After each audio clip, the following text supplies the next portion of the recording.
Hi hello வணக்கம், இது உங்கள் சிவி ஜோன். ஸோ எல்லாரும் எப்படி இருக்கீங்க? ஸோ இந்த வீடியோ பார்க்குறவங்க மறக்காமல் அந்த லைக் பட்டன் தட்டி விடுங்க, மறக்காமல் சப்ஸ்கிரைப் பண்ணுங்கள். அது மட்டும் இல்லாமல் மழை வர மாதிரி இருக்குது. ஸோ எல்லோரும் கொஞ்சம் பாதுகாப்பாக சேஃபாக இருங்க. ஸோ இன்னைக்கு பார்த்தீங்கன்னா இப்போ வந்து லைவில் வந்து ஒரு சம்பவம் போகுது. முத்துக்குமரன் ஒரு சில விஷயங்கள்லாம் பயங்கரமாக பங்கமாக கேட்பார். கேள்வியில் செம்ம மாசாக இருக்கும். அதேமாதிரி நேற்று வந்து ஒரு சில கவுண்டர் அட்டாக்லாம் கொடுத்தாரு. விஜய் சேதுபதியை விழுந்து விழுந்து சிரிச்சார். அதாவது நம்ம ராணுவம் வந்துட்டு அந்த கிரீடமை வச்சு சாச்சனாவே அப்படின்னும் போது மகளை ஏற்றிக்கிட்டார் சொல்லும்போது எல்லாம் செம்ம சிரிப்பு செம்ம மாசம் இருந்துச்சு. இப்போ வந்துட்டு ஒரு சூப்பரான அதிரடியான ஒரு கேள்வி கேட்குறாரு. மஞ்சரிக்கு ஒன்றும் புரியல, அப்படியே எழுந்திரிச்சிட்டாங்க. பச்சை தெரியுது, அப்படியே செம்ம சிரிப்பு எனக்கு. இந்த மாதிரி யாராவது ஒருத்தன் கேள்வி கேட்கணும். ஆனால் இந்த கேள்வி என்னத்து விஜய் சேதுபதி அவரோட எபிசோடில் கேட்டிருந்தாருன்னா மாசாக இருந்திருக்கும். சரி, ஓகே, முடிஞ்சு போச்சு. இப்போ கேட்குறாரு, சூப்பராக கேட்குறாரு. அங்கே யார் யார் இருக்காங்கன்னா முத்துக்குமரன் இருக்கார், ஆப்போசிட்டில் மஞ்சரி உட்காந்துருக்காங்க, சைடில் வந்து தீபக் இருக்கார். ஆர்ஜி ஆனந்த் நேற்று வந்து ஒரு விஷயத்தை வச்சுருப்பாங்க, மேல் ஈகோ ஆண் அந்த ஒரு இது வந்துட்டு அவங்களை தடுக்குது அப்படின்னு. என்னென்னா அவங்க சொல்லியிருப்பாங்க, இந்த மாதிரி 100 நாங்கள் கொடுக்குறோன்னு சொல்கிறாங்களே சார், ஏன் முடியாதுன்னு சொல்ல வேண்டியதானே? ஏன்னா முடியாதுன்னு சொல்கிறதுக்கு அவங்களோட மேல் யூகோ தடுக்குது அப்படின்னு சொல்லியிருப்பாங்க. அதை வந்து இங்கே எடுத்து வைக்கிறேன். ஆர்ஜானந்தி இந்த மாதிரி சொல்கிறாங்க. அப்போ உங்கள் வாயிலே என்ன வருது? முடியாது அப்படின்னா நீங்கள் சொல்ல வேண்டியதானே? நீங்கள் உங்களுக்கே தெரியுதுல்ல, முடியாததை நீங்கள் எது கொடுக்குறீங்க? முடியாதுன்னு நீங்கள் கொடுப்பீங்களா? அதை நாங்கள் செய்யலைன்னா அது ஒரு தப்புன்னு சொல்கிறீங்க. அப்போது நீங்கள் என்ன எதிர்பார்க்குறீங்க? நாங்கள் உங்ககிட்ட வந்துட்டு என்னால் முடியல அப்படின்னு நாங்கள் வந்து கெஞ்சணும், மன்றாடணும், அதுதான் நீங்கள் எதிர்பார்க்குறீங்க. அப்படின்னும் போது மஞ்சரிக்கு வந்துட்டு ஆஹா, இவன் வந்து ஏதோ ஒரு வலையை பின்னுறான், இதில் நம்ம உட்காந்துருந்தோன்னா நம்மளுக்கும் ஆப்பு வரும்னு சொல்லிட்டு டபால்னு எழுந்திருக்கிறாங்க. என்னென்னா மேல்யூக தடுக்குது நீங்கள் எடுத்து வைக்கிறீங்க. அப்போ நாங்கள் உங்ககிட்ட வந்து கெஞ்சணும்னு நீங்கள் எதிர்பார்க்குறீங்க. மேல்யூக தடுக்குதுன்னு நீங்கள் சொல்லலாம், ஆனால் நாங்கள் கெஞ்சணும் எதிர்பார்க்குறது தப்பு கிடையாது. அப்படி தானேன்னும்போது எந்திரிச்சிட்டாங்க இவங்க. இப்போ அவங்க என்ன சொல்கிறாங்க, இல்லை நாங்கள் வந்து நீங்கள் பண்ணுவீங்க முடியும்னு நினச்சி நாங்கள் கொடுக்குறோம், நீங்கள் முடியாதுன்னு சொல்ல வேண்டியது தானே அப்படின்போது அதுக்கு ஒரு செம்ம கேள்வி வைக்கிறார். அப்படியா? அப்போ நேற்று விஜய் சேதுபதி அவர்கள் ஒரு விஷயத்தை கேட்டார், 100 சிட்டப்ஸ் பண்ணக்கூடிய விஷயமா அப்படின்னும் போது சாச்சனாக்கு அகேன்ஸ்டாக நீங்கள் எல்லாருமே கை தூக்குனீங்க. இல்லை சார் தப்பு தான் அப்படின்னு. ஏன் அந்த இடத்துல கை தூக்குனீங்க?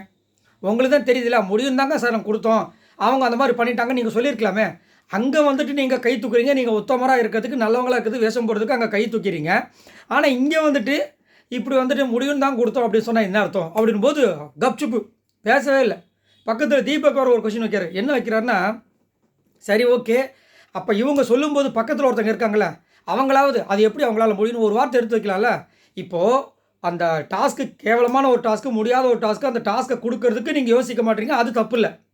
ஆனால் அதை நான் செய்ய ஆரம்பிச்சிட்டேன், நான் செஞ்சே திருவேன்னு ஆரம்பிக்கிற பார்த்தீங்களா, அவன் மேலே மட்டும் நீங்கள் பழி போடுவீங்க. இது என்னடா நியாயன்ற மாதிரி சூப்பராக வந்து தீபக்கும் கேட்க, இவங்க உங்களுக்கு சங்காத்தியமே வேணாம் அப்படின்னு சொல்லிட்டு அந்த பக்கம் போயிட்டு நம்ம பவித்ரா மண்டையில் இருக்கிற முடியை பிடிச்சி ஏதோ பண்ணுறாங்க. வேறு வழியே இல்லை, சரி இதையாவது நம்ம பண்ணணும்னு சொல்லிட்டு அவங்க பண்ண ஆரம்பிக்கிறாங்க. ஸோ என்னுடைய கேள்வி சூப்பராக இருந்துச்சு. அதாவது முத்துக்குமரன் கேட்ட மாதிரி உங்களுக்கு வந்துட்டு மேல் யுகன்றதை ஒரு அழகாக டப்புன்னு எடுத்து வைக்கிறீங்க. எதுக்கு எடுத்தாலும் மேல் யுகம். ஆனந்த் எடுத்து வைக்கிற விஷயங்கள்லாம் பாருங்கள். இந்த டாஸ்க்கு ஒன்று ஸ்கூல் டாஸ்க் வந்துருக்கும், அதுலேயும் சிவகுமார் மேலே ஒரு பெரிய பழியை போட்டிருப்பாங்க. லேடிஸ் ஹாஸ்டலில் எட்டி பார்க்குறேன், அதுலேயும் ஒரு ஆணை வந்து அவமானப்படுத்தணும் அவங்களுக்கு.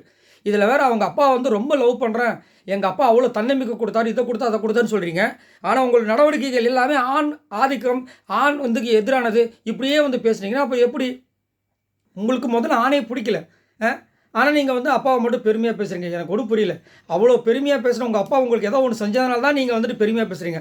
அங்கே மட்டும் ஒரு ஆண் துணை தேவைப்படுது. ஆனால் இங்கே விளையாடும் போது ஆணை எல்லாரையும் நீங்கள் அசிங்கப்படுத்துவீங்க, மேல் யுகன்னு சொல்லி ஈஸியாக இருந்து ஜம்ப் ஆகிடுங்க. இப்போ அவர் கேட்குறாருல, அப்போ உங்களுக்கு வந்துட்டு நாங்கள் வந்து முடியல, அதாவது நீங்கள் முடியாத கொடுத்ததுக்கப்புறமா நாங்கள் எங்களால் முடியலைங்கன்னு சொல்லிட்டு நாங்கள் கெஞ்சணும் நீங்கள் எதிர்பார்க்குறீங்களா? அப்போ அதை ஒத்துக்குங்க அப்படின்னு அவரோட தரப்பு சூப்பராக இருந்துச்சு. ஆனால் மஞ்சரி எஸ்கேப் ஆகி பார்க்கும்போது செம்ம சிரிப்பு வந்துச்சு எனக்கு. ஸோ நீங்கள் உங்களோட கருத்தை சொல்லுங்கள். அதாவது ஒரு விஷயத்தை கொடுக்குறாங்க, அது முடியாதுன்னு அவங்களுக்கு தெரியும், ஆனால் அதை கொடுக்குறாங்க. ஏன் அப்படின்னா, எங்களால் முடியலைங்க, எங்களை மன்னிச்சிருங்க, நாங்கள் பண்ண மாட்டோன்னு சொல்லிட்டு சாரி கேட்கணும் உங்களுக்கு. ஆனால் அதையும் மீறி நாங்கள் சாரிலாம் கேட்க முடியாதுங்க, நீங்கள் கொடுத்துட்டீங்களா நாங்கள் பண்ணுறோம் அப்படின்னு தைரியத்தோடு பண்ணால், அப்போது உங்களுக்கு மேல் யுகம் தடுக்குதுன்னு இவங்களா ஒரு புது சுட்டம். என்னையா நடக்குது? சரி, உங்களோட கமெண்ட்ஸை சொல்லுங்கள். மறக்காமல் இந்த வீடியோக்கு லைக் தட்டி விடுங்க. பாய் நண்பர்களே.